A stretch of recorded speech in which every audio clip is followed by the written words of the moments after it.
Bonjour mesdames et messieurs et bienvenue dans ce flash d'information. Le chef du gouvernement ivoirien Daniel Kablan-Duncan va représenter le président de la République Alassane Ouattara à Lima, la capitale du Pérou, à la réunion annuelle du groupe de la Banque mondiale et du Fonds monétaire international qui se tient dans ce pays. Au cours de cette réunion, il sera question de développement et de perspectives de l'économie mondiale. Les travaux du colloque international sur la liberté de la presse initié par le ministère de la Communication s'ouvrent ce matin à Sofitel, Hôtel Ivoire.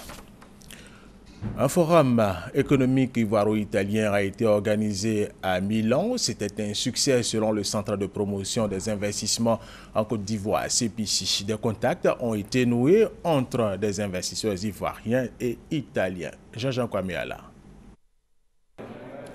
250 opérateurs économiques italiens et du monde et une trentaine d'opérateurs économiques ivoiriens et de la diaspora ont pris part au forum économique ivoiro-italien organisé à Milan, en Italie, par le CPIC.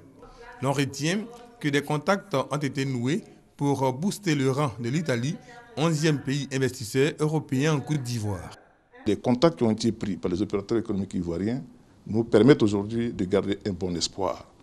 Il y a eu quand même des contacts fructueux entre les opérateurs économiques, déjà au nombre de 5 PME italiennes. Et ça continue.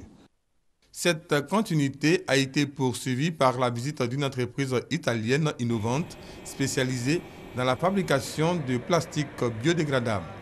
Une expérience qui peut aider la Côte d'Ivoire confrontée au problème des sachets plastiques. Ce type d'industrie doit retenir notre attention et si on doit implanter des industries nouvelles, ce sont celles-là, c'est-à-dire celles qui permettent un développement écologique et un développement durable. J'espère qu'on pourra collaborer encore et surtout nous développer en Afrique et pourquoi pas en Côte d'Ivoire. De toute façon, c'est le premier pays avec lequel nous avons eu une relation. Ça fait quand même pratiquement 2 ans que nous échangeons. Et pour terminer, la délégation ivoirienne a fait un tour à l'exposition universelle de Milan. Plus de 145 pays sont présents. Le pavillon de la Côte d'Ivoire, qui selon la presse italienne a reçu son exposition, enregistre environ 5000 visiteurs par jour. Autant d'atouts qui devront permettre à la Côte d'Ivoire de bénéficier des retombées de cette exposition universelle qui prend fin le 31 octobre prochain.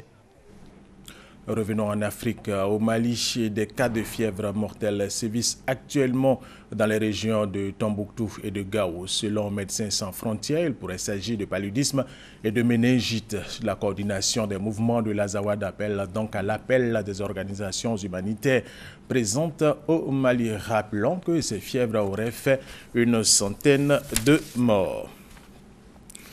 L'Union européenne a nommé l'Italienne Cécile Kyenge, actuellement membre du Parlement européen, chef de la mission d'observation au Burkina Faso. Composée de 80 personnes, le mandat de cette mission est d'observer et d'analyser le processus électoral en cours au Burkina Faso. Bujumbura, la capitale du Burundi, a de nouveau été le théâtre de scènes de violence ce week-end. 8 personnes sont mortes selon la police. Les affrontements se sont produits dans les quartiers où les populations ont exprimé leur rejet du 3e mandat du président Pierre Nkurunziza. Fait nouveau sur le terrain, les opérations sont menées par une brigade anti-émeute qui est chargée de prévenir et de gérer les grands événements et les actes de terrorisme. En République centrafricaine, après les violences meurtrières, un meeting pour la paix a été organisé hier dimanche à Bangui pour inviter les Centrafricains à la paix. Et puis terminons avec cette information. En France, il y a eu des intempéries qui ont dévasté la Côte d'Azur dans le sud-est du pays et dans la nuit de samedi à dimanche. Ces intempéries ont fait au moins 17 morts. 4 personnes sont toujours portées et disparues. Les recherches se poursuivent. Et c'est la fin de ce flash d'information. Merci de l'avoir suivi. Je vous retrouve tout à l'heure à 13 h.